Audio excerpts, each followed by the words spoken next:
اعوذ باللہ من الشیطان الرجیم بسم اللہ الرحمن الرحیم۔ آج کا ہمارا سبق سورہ شعراء آیت نمبر 69 سے ہے جی۔ نیا رکوع ہے اور تذکرہ اللہ تبارک و تعالیٰ نے ابراہیم علیہ السلام کا کیا ہے۔ جس طرح پیچھے موسیٰ علیہ السلام اور فرعون کا جو معاملہ ہم پیچھے سنتے آئے ہیں وہ اللہ نے من و عن رپیٹ کیا تھا، تو اب ابراہیم علیہ السلام کا یہ قصہ، اور یہ بھی ہم سورہ ابراہیم میں اور پیچھے کئی مقامات پر سنتے آئے ہیں۔ من و عن اس میں بہت سی چیزیں مماثلت رکھتی ہیں پیچھے سے، اس لیے ہم اس کو ذرا سنتے جائیں گے۔ تشریح طلب چیزیں اس میں جو ہوئیں وہ کر دیں گے، باقی جو آپ پہلے بھی سنتے آئے ہیں وہی سارے الفاظ ہیں، وہی قصہ ہے، اس کو اللہ تبارک و تعالیٰ نے ریپیٹ کیا ہے جی۔ فرمایا اللہ تبارک و تعالیٰ نے وَاتْلُ عَلَيْهِمْ نَبَأَ إِبْرَاهِيمَ، تلاوت کریں اے نبی صلی اللہ علیہ وسلم ان پر ابراہیم علیہ السلام کا قصہ۔ اِذْ قَالَ لِأَبِيهِ، جب انہوں نے اپنے باپ سے کہا تھا، وَقَوْمِهِ، اور اپنی قوم سے بھی کہا تھا، ما تعبدون، یہ تم کس کی عبادت کرتے ہو؟ یہ کیا چیز ہے؟ کچھ سمجھاؤ مجھے، یہ کس کی عبادت کر رہے ہو؟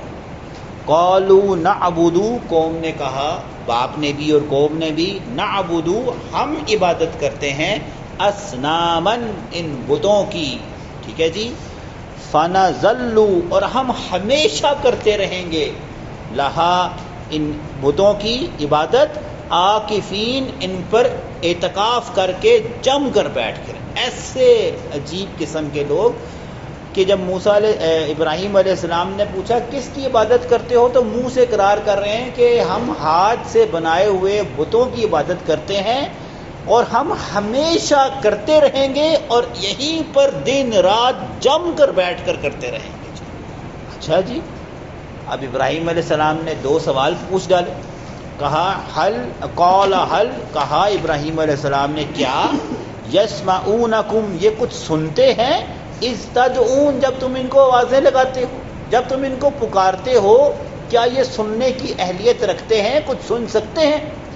دوسرا سوال، او ینفعونکم، یا تمہیں یہ کوئی فائدہ دے سکتے ہیں، او یضرون، اور اگر تم ان کی عبادت نہ کرو تو یہ تمہیں کوئی نقصان دے سکتے ہیں؟ دو سوال پوچھ لیے کہ کیا یہ تمہیں فائدہ دے سکتے ہیں، اور اگر تم ان کی عبادت چھوڑ دو گے تو کیا یہ تمہیں کوئی نقصان بھی دے سکتے ہیں؟ اب اس کا جواب کیا ہونا تھا، یا ہاں یا نہ، تو قوم کے پاس کوئی جواب ہی نہیں تھا، الٹا کس پہ ڈال دیا؟ پچھلوں پر ڈال دیا۔ ٹھیک ہے جی، کیا کہا؟ کوئی جواب نہیں بن پایا۔ کہا قالو، کہا قوم نے اور اس کے باپ نے، بل وجدنا، بلکہ ہم نے تو پایا ہے، آباءنا، اپنے باپ دادا کو، کذالک، یہ کام کرتے ہوئے، یفعلون، اسی طرح کرتے ہوئے۔ ہمارے پاس کوئی دلیل نہیں ہے ابراہیم، ہم نے کیا کیا جی، بس اپنے باپ دادوں کو یہ بت پوجتے ہوئے دیکھا ہے، تو آج ہم بھی کیا کر رہے ہیں؟ یہی معاملہ کر رہے ہیں۔ آج کے دور میں بھی آپ کسی کو کچھ کہیں نا، تو جب ان کے پاس قرآن و حدیث کا جواب نہیں ہوتا، کہتے ہیں کہ کریے جی، پچھوں چلتا آیا، وڈے کردے آئے انتے اسی بھی، بالکل وہی جملہ جو کس نے دیا؟ ابراہیم علیہ السلام کی اس قوم نے جو بت پرست تھی۔ ٹھیک ہے، تو آج کے معاشرے میں بھی بالکل منوان وہی جملے۔ اللہ ہم سب پر رحم فرمائے، ہمیں ہدایتوں کے نور سے نوازے۔ تو وہی جملہ انہوں نے کہا جی کہ ہم تو اپنے باپ داداؤں کو یہ کرتے آئے ہیں۔ اچھا، قولا، کہا، افرأیتم، کیا تم نہیں دیکھتے، ما کنتم تعبدون، کہ تم کس چیز کی عبادت کرتے ہو؟ کیا مطلب جی؟ کیا تمہیں عقل نہیں ہے کہ جن بتوں کو ہاتھ سے بنا رہے ہو وہ تمہارے معبود کیسے ہو سکتے ہیں؟ تم تو اگر دیکھا جائے تو ان بتوں کو تخلیق کون کر رہا ہے؟ تم کر رہے ہو، تو ان بتوں کو چاہیے تمہاری عبادت کریں کیونکہ تم ان کے خالق ہو۔ تو اپنے ہاتھ سے بت بنا رہے ہو اور اسی کی عبادت کر رہے ہو جو نفع نقصان کا مالک نہیں، چھوٹ جائے، ٹوٹ کر گر جائے، اپنے آپ کو کچھ نہیں کر سکتا، کہ تم کس چیز کا تم نہیں دیکھتے کہ تم صرف لکڑی اور پتھر اور مٹی کے بنائے ہوئے بتوں کی عبادت کر رہے ہو، نہ سنتے ہیں نہ دیکھتے ہیں نہ کوئی نفع نقصان کے مالک، اور تم بھی ایسے تھے، انتم یعنی تم بھی ایسے کر رہے ہو، وآباؤکم الاقدمون، اور تمہارے پچھلے بھی ایسے کرتے آئے ہیں۔ لیکن اس جملے میں نا ایک نصیحت ہے کہ تمہارے پچھلے اب مر چکے ہیں، ان کے پاس اب توبہ کرنے کا موقع نہیں ہے، اصلاح کرنے کا موقع نہیں ہے، وہ بھی جاہل تھے اور تم بھی اسی جہالت کے ڈگر پر چل رہے ہو۔ مطلب یہ خوش قسمت ہو کہ اپنی زندگی کی نوک پلک درست کر لو، توبہ کر لو اس بت پرستی سے۔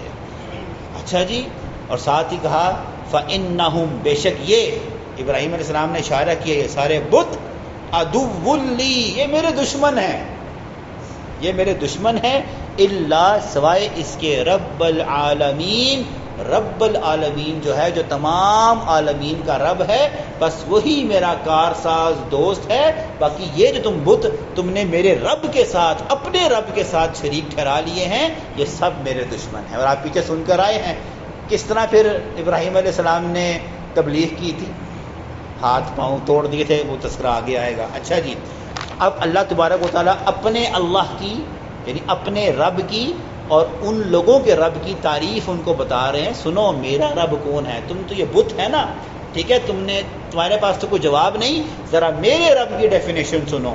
الذی، اللہ وہ ذات ہے، خلقنی، جس نے مجھے پیدا کیا، فہو یہدین، اور پھر اس نے میری ہدایت بھی فرمائی اور مجھے رہنمائیاں بھی عطا فرمائی۔ ٹھیک ہے، تمہارے بتوں نے تمہیں پیدا نہیں کیا بلکہ تم نے ان کو خود بنایا ہے، اور تمہارے بت تمہیں کوئی رہنمائی نہیں کرتے، میرا رب مجھے رہنمائی کرتا ہے۔ والذی ہوا یطعمنی، تمہارے بت تمہیں کچھ نہیں کھلاتے، میرا رب وہ ہے جو مجھے کھلاتا بھی ہے، ویسقین، اور مجھے پلاتا بھی ہے۔ آگے کہا وَإِذَا مَرِضْتُ، جب میں مریض ہو جاتا ہوں، بیمار ہو جاتا ہوں، فَهُوَ يَشْفِينِ، وہ اکیلا ہے جو مجھے شفا عطا فرماتا ہے۔ ہم بھی اپنی جہالت میں نا کبھی کبھار ایک جملہ بول دیتے ہیں جو یقین کریں صفات میں شرک کے مترادف ہے۔ فلاں ڈاکٹر کے ہاتھ میں بڑی شفا ہے جی، نہیں، فلاں ڈاکٹر کا طریقہ علاج اچھا ہو سکتا ہے، فلاں ڈاکٹر قابل بہت ہے، فلاں ڈاکٹر کی تشخیص اچھی ہے، اللہ نے شفا کے خزانے کسی کو نہیں۔ یہ جملہ منہ سے ہم نارملی اپنے خاندانوں میں سنتے ہیں، اور جی بڑا ڈاکٹر ہے اس کے ہاتھ بڑی شفا ہے، نہ، شفا کے خزانے ابراہیم علیہ السلام کیا سکھا رہے ہیں جی، کیا جی، وَإِذَا مَرِضْتُ فَهُوَ يَشْفِينِ، میں جب بیمار پڑتا ہوں تو شفا کے خزانے اس کے ہاتھ میں ہیں جی۔ اچھا جی، پھر اس کے بعد وَالَّذِي يُمِيتُنِي، جب میرا وقت پورا ہو جائے گا نا تو وہی اللہ ہے جو مجھے مارے گا، ثُمَّ يُحْيِينِ، اور پھر وہی اللہ ہے قیامت کے دن مجھے دوبارہ زندہ کرے گا، تمہارے بت یہ کچھ نہیں کر سکتے۔ اچھا جی، والذی، اللہ وہ ہے، اطمع، جس سے میں طمع رکھتا ہوں، لالچ رکھتا ہوں، امید رکھتا ہوں، ان یغفر لی، کہ وہ مجھے معاف کرے گا، خطیئتی، میری تمام خطاؤں سے وہ مجھے معاف کرے گا، یوم الدین، قیامت کے دن۔ مطلب کیا ہوا؟ توحید جو ہے نا وہ شرط ہے قیامت کے دن بخشش کی۔ جس کے عقیدے میں شرک ہوا نا، نہیں یغفر اللہ، اللہ تعالیٰ اسے کبھی معاف نہیں کرے گا۔ اور اس کو جنت میں کیا فرمایا؟ وَمَن یشرک بِاللَّهِ فقد حرم اللہ علیہ الجنہ، اللہ نے مشرک کا داخلہ جنت میں حرام کر دیا۔ تو یہاں سمجھ ہی آیا کہ جو شخص توحید پر جی کر مر جائے نا تو اس کو یہ امید ہے کہ اللہ معاف کرے، کر دے، اگر بالفرض معاملہ الٹ ہوا، میرے گناہ زیادہ ہوئے، تو اگر مجھے سزا بھی ملی تو کیا ہوگا؟ میں اپنی سزا پوری کر کر جنت میں تو جاؤں گا، لیکن شرک وہ گناہ ہے اس نے میرا کچھ نہیں چھوڑا، ہاں کوئی کچھ نہیں چھوڑا جی۔ تو یہاں فرمایا کہ مجھے اس بات کی امید ہے کہ توحید پر چلنے سے اللہ مجھے معاف بھی کر دے گا، ٹھیک ہے، قیامت کے دن۔ اب ان بتوں کو ایسا سبق سکھانا اور قوم کو ہدایت کا ایک ایسا طریقہ، دعا مانگی ابراہیم علیہ السلام نے۔ کیا دعا مانگی؟ ربی حب لی، اے اللہ مجھے عطا کر حکمن، حکمت، فیصلہ کرنے کی طاقت، والحقنی، اور ملا دے مجھے بالصالحین، اپنے صالح بندوں کے ساتھ۔ اللہ نے پھر یہ دعا قبول فرمائی اور پھر کیا بتایا جی؟ وہ طریقہ بتایا جو آپ پیچھے سن کر آئے ہیں کہ کلاڑا اٹھاؤ اور سب بتوں کے ہاتھ منہ توڑ دو، اور پھر جب قوم آئے گی تو ان کے سامنے کہنا، اور وہ سارا آپ سنتے ہیں سارا جی پیچھے، ٹھیک ہے جی۔ وَأَلْحِقْنِي بِالصَّالِحِينَ، یہ دعا فرمائی، یہ دعا ہمیں بھی کرنا چاہیے کہ اے اللہ ہمیں فیصلے کرنے کی حکمت بھی عطا فرما دے، اور ہمیں وَأَلْحِقْنِي بِالصَّالِحِينَ، اور ہمارا جو انجام ہے نا وہ صالحین صحابہ کرام رضوان اللہ علیہ اجمعین اور ایسے نیک ترین لوگوں میں ہمارا شمار کر دے، آمین جی۔ اچھا جی، اور پھر دنیا کی ایک دعا جو اللہ تبارک و تعالیٰ نے اوپر والی دعا بھی سن لی تھی، قبول فرمائی ابراہیم علیہ السلام کی، اس دعا کو بھی قبول فرمایا۔ کیا کہتے ہیں؟ وَاجْعَلْ لِي، بنا دے میرے لیے، لسان صدقن، ایسی زبان جو میرے لیے سچائی کی زبان یعنی کہ ناموری کی زبان ہو، یعنی کہ میں جب دنیا سے چلا جاؤں نا تو میرے پیچھے میری برائی کرنے والا کوئی نہ ہو۔ اور آپ کو پتہ ہے اللہ نے یہ دعا کیسے قبول فرمائی؟ یہود کیا کہتے تھے جی؟ ابراہیم ہمارے۔ عیسائی کیا کہتے تھے؟ ابراہیم ہمارے۔ مشرک کیا کہتے تھے؟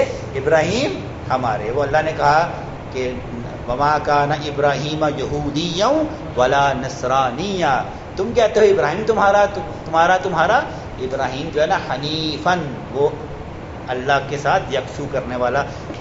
اس دور کا کوئی بھی ایسا گروہ نہیں تھا جو اپنے دل میں ابراہیم کے لیے علیہ الصلوۃ والسلام کے لیے کوئی تھوڑا سا بھی بغض رکھے۔ اللہ نے اس دعا کو قبول فرمایا، قیامت تک کے لیے ابراہیم علیہ السلام جو ہے نا ان کی ناموری فرما دی جی۔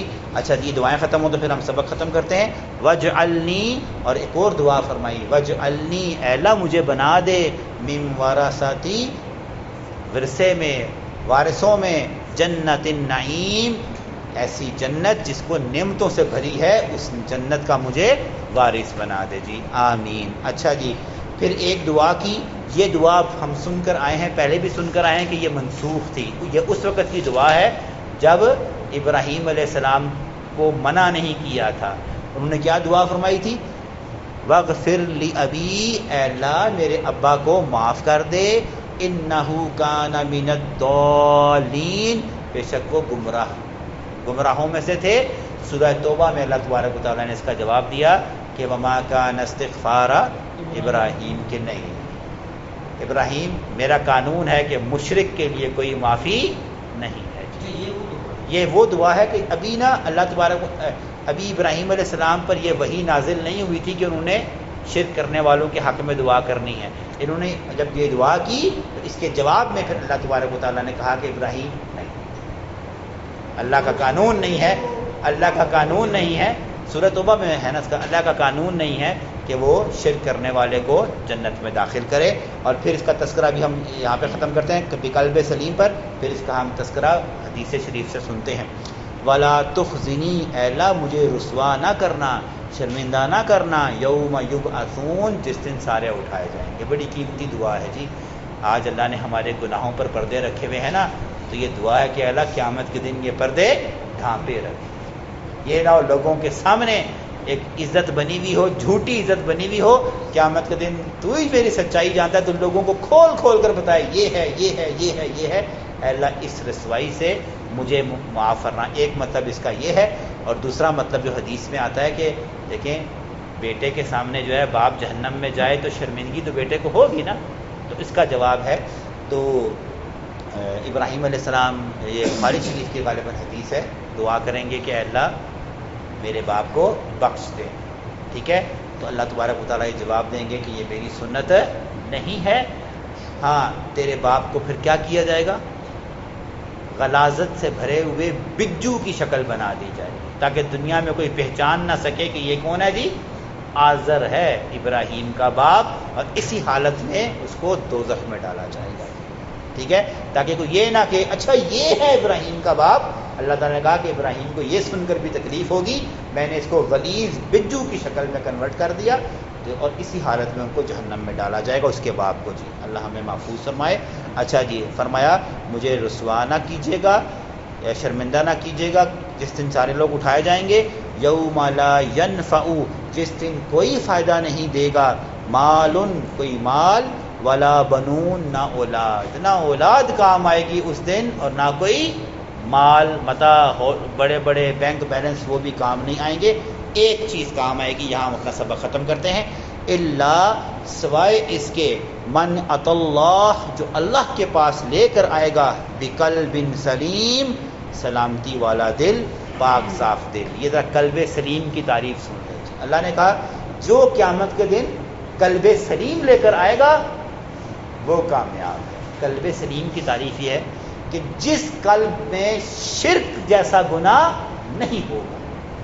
اور دوسرے مطلب ہے کہ نہ تو شرک جیسا گناہ ہوگا اور نہ ہی وہ اپنے رسولوں جس دور کے لوگ ہوں گے نا, اگر ابراہیم علیہ السلام کے دور کے لوگ ہیں تو وہ اپنی زندگی ابراہیم علیہ السلام کے صحیفے کے مطابق گزارتا رہا ہوگا.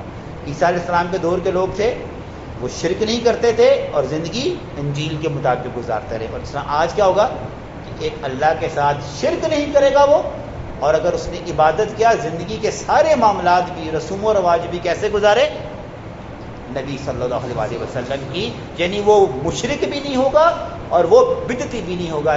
یہ دو خواص جس شخص میں ہوں اللہ نے کہا اس کا دل جو ہے قلب سلیم ہے, وہ قیامت کے دن جو ہے نا امن میں ہوگا. اللہم انی اسألک من فضلک, اللہ ہمیں بھی قلب سلیم عطا فرمائے. اللہم اجعلنا منہم, اللہ ہمیں بھی قلب سلیم والوں میں شمار فرما دیجیے.